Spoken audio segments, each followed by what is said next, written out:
kezkatuta nago ari dena gertatzen hor Palestinan eta oso gaizki iruritzen zait ari dena egiten Israelek. Genozidioa da.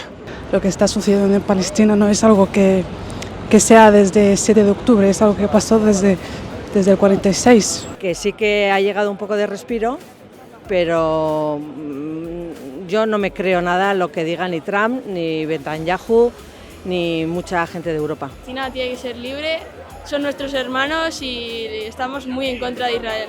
Porque queremos paz para todos los niños del mundo entero.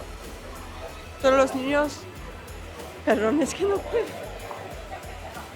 جاهدوا من أجل فلسطين نحن معكم قلبا وروحا حتى النصر.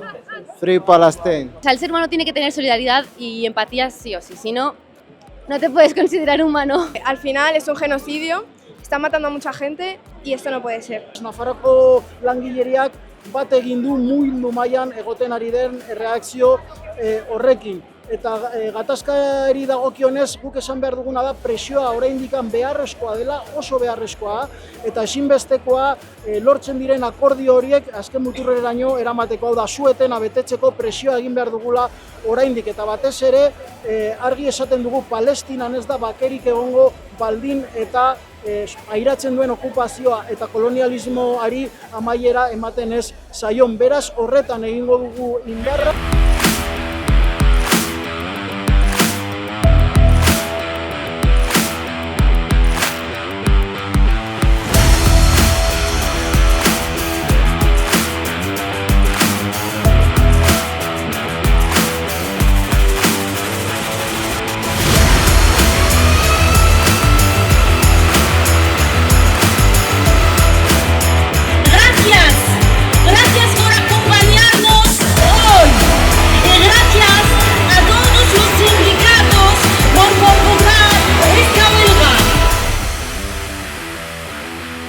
Ea palestinarrek entzuten duten gure taupadak beraiengan eta hori, animo asko.